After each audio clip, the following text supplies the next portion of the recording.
আসসালামু আলাইকুম সবাইকে মনসুরস অ্যাকাউন্টিং কেয়ারের পক্ষ থেকে আন্তরিক শুভেচ্ছা ও অভিনন্দন।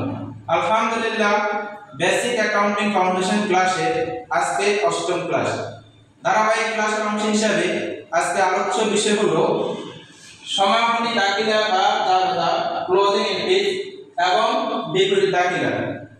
সমাপনী দাখিলা যে দাখিলার মাধ্যমে নামিক বা আয় ব্যয় হিসাব সমূহ বন্ধ করা হয় তাকে সমাপনী দাখিলা বা জাবেদা বলে। আয় ব্যয় বাস্তব হিসাব ছাড়াও উত্তোলন হিসাব, নেট লাভ বা মুনাফা, নেট ক্ষতি ইত্যাদি মূলধন হিসাবে স্থানান্তর করার জন্য সমাপনী দাখিলা দেওয়া হয়। প্রথমত, সমাপনী দাখিলা হলো সকল প্রকার আয় হিসাব সমূহ বন্ধ করার জন্য সমাপনী দাখিলা হবে আয় হিসাব ডেবিট, আয় বিবরণী ক্রেডিট। দ্বিতীয়ত, সকল প্রকার ব্যয় হিসাব সমূহ বন্ধ করার জন্য সমাপনী দাখিলা হবে আয় বিবরণী ডেবিট, ব্যয় হিসাব ক্রেডিট। তৃতীয়ত, নেট লাভ মূলধন হিসাবে স্থানান্তরের মাধ্যমে বন্ধ করার জন্য সমাপনী দাখিলা হবে আয় বিবরণী ডেবিট, মূলধন হিসাব ক্রেডিট। চতুর্থত, নেট ক্ষতি মূলধন হিসাবে স্থানান্তরের মাধ্যমে বন্ধ করার জন্য সমাপনী দাখিলা হবে মূলধন হিসাব ডেবিট, আয় বিবরণী ক্রেডিট।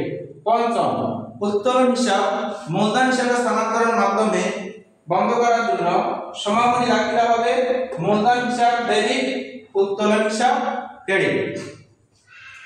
বিপরীত দাখিলা বা জাবেদা যে দাখিলার মাধ্যমে বকেয়া আয় ব্যয় এবং অগ্রিম আয় ব্যয় জাতীয় সমন্বয়গুলোর উল্টো জাবেদা বা বিপরীত জাবেদা দেওয়া হয় তাকে বিপরীত দাখিলা বা জাবেদা বলে।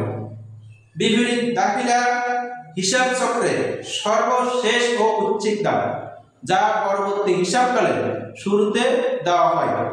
যে সকল লেনদেনের ক্ষেত্রে বিপরীত দাখিলা দেওয়া হয়, প্রথমত বকেয়া আয় বা প্রাপ্য আয়, দ্বিতীয়ত বকেয়া ব্যয় বা খরচ, তৃতীয়ত অগ্রিম আয় বা অনুপস্থিত আয়, চতুর্থত অগ্রিম খরচ। এক কথায় বকেয়া আয় ব্যয় হিসাব এবং অগ্রিম আয় ব্যয় হিসাবের বিপরীত দাখিলা দেওয়া হয়। আমি আশা করি যে সকল শিক্ষার্থী সমাপনী দাখিলা এবং বিপরীত দাখিলা সংক্রান্ত এ সকল সূত্রাবলী ভালোভাবে শিখতে পারবে, বুঝতে পারবে, অনুধাবন করতে পারবে, তাহলে সমাপনী দাখিলা সংক্রান্ত, বিপরীত দাখিলা সংক্রান্ত যে কোনো ধরনের সিকিউ বা সিইটির প্রশ্ন, এমসিকিউর উত্তর সঠিকভাবে দিতে পারবে এবং হিসাব বিজ্ঞান বিষয়ে সর্বোচ্চ নাম্বার এ প্লাস নিশ্চিত করতে পারবে। পরিশেষে প্রিয় শিক্ষার্থীদের সাফল্য ও কল্যাণ কামনা করে এখানেই শেষ করছি। ধন্যবাদ সবাইকে। আল্লাহ হাফেজ।